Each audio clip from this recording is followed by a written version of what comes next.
The U.S. Labor Department's closely watched employment report on Friday showed employers hired far more workers than expected in June, adding 372,000 jobs last month in the face of high inflation and a slowing economy.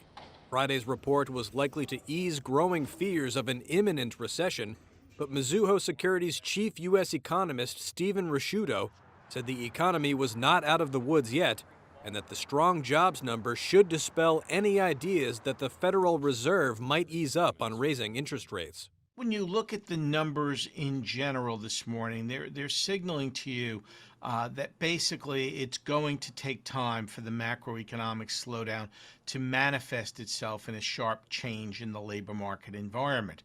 And this is one of the key reasons why we believe the market in the last week or so has gotten a little bit too optimistic about the notion that the Federal Reserve would be executing less rate hikes rather than more rate hikes in the near future. That means the Fed is likely to deliver another 75 basis point interest rate hike at the end of July. The Labor Department also said the unemployment rate held at 3.6% for the fourth straight month, just above a 50-year low. The jobs report also showed employers continued to raise wages at a steady clip and gave no indication that companies were reducing hours for workers. U.S. President Joe Biden signed an executive order on Friday to help protect access to reproductive health care after the Supreme Court's decision to revoke the half-century right to abortion. What we're witnessing wasn't a constitutional judgment. It was an exercise in raw political power. Biden has been under pressure from his own party to take action after the landmark decision last month to overturn Roe v. Wade, which upended nearly 50 years of protections for women's reproductive rights. We cannot allow an out-of-control Supreme Court working in conjunction with extremist elements of the Republican Party to take away freedoms and our personal autonomy.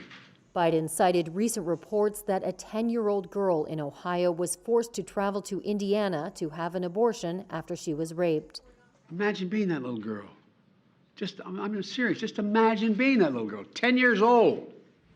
The executive order directs the Health and Human Services Department to protect and expand access to medication abortion approved by the Food and Drug Administration, and to ensure women have access to emergency medical care, family planning services, and birth control. It also protects patients' rights to privacy. The order's impact may be limited, as U.S. states can make laws restricting abortion and access to medication. But the president laid out how abortion rights could be secured by voters if they elected more pro-choice senators, and warned if Republicans take control after the midterm elections, reproductive rights could be further endangered. And now my Republican friends are talking about getting the Congress to pass a national ban in the extreme positions that they're taking in some of these states. Biden said if such a bill were passed while he is in office, he would use his power to veto it. Toronto residents swarmed coffee shops looking to connect their wireless devices on Friday as a major outage of Rogers Communications' mobile and internet networks caused disruptions across Canada. Many, like Cam Rosenstein, didn't realize how widespread the issue was. Ventured out, I said I might as well just go pick up a coffee at Starbucks, and saw about 75 people hanging out here, everybody on their phones, and it dawned on me that obviously it's not just me or my system or my building, because I thought maybe it was just my building, that there's a problem with service, and everybody said that, it's a nationwide problem. Emergency lines like 911 and banks, including automated machines and cashless payment systems, took a hit. Many customers who didn't have cash were turned away from stores. Rogers, which has about 10 million wireless subscribers and over 2 million retail internet subscribers, dominates Canada's telecom sector.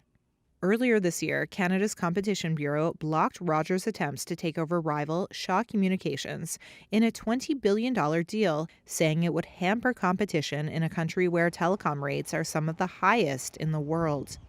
Friday's outage has added to concerns about competition, with some analysts making the point that more independent competition is needed to drive network investment. Wall Street ended little changed on Friday after a volatile session as investors digested a strong non-farm payrolls report, which showed the U.S. economy added 372,000 jobs in June. The Dow and the S&P 500 ended down fractionally, while the Nasdaq closed up slightly, notching its fifth straight day of gains. Wealthwise Financial's CEO Lauren Gilbert said Friday's jobs report was likely to keep the Federal Reserve on track to aggressively hike interest rates. The jobs numbers continue to be good. It kept unemployment at the same 3.6%. So that's good for employment. It also supports the Fed's decision to raise rates. The markets may not like it all that much because the markets would like the Fed to stop raising rates, but it does support, at least for now, the Fed's position on perhaps a 75 basis point rate increase in July, and then waiting and seeing what happens after that. After a brutal first half of the year, the stock market started July off on solid footing, with all three major indexes finishing up for the week as investors gear up for earnings season. Shares of Levi Strauss rose after the company's second quarter results beat estimates, helped by strong demand for its denim jeans and jackets. After surging on Thursday, meme stock GameStop tumbled nearly 5% after the video game retailer said it had fired its CFO. And Twitter fell more than 5% after a report said Elon Musk's deal to buy the social media company is in, quote, serious jeopardy. The Wisconsin Supreme Court ruled that the use of ballot drop boxes is now illegal under state law, a method of voting that increased substantially across the country during the COVID-19 pandemic. In a divided 4-3 decision Friday, the court's conservative majority added that voters cannot have other people return their completed ballots in person to a clerk's office, though it declined to rule on whether anyone other than a voter can send in ballots by mail.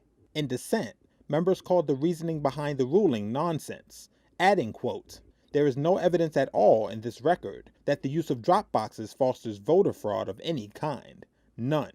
The dissent also argued that the decision to bar other people from returning ballots to clerks' offices would primarily hurt homebound residents, including disabled and sick people.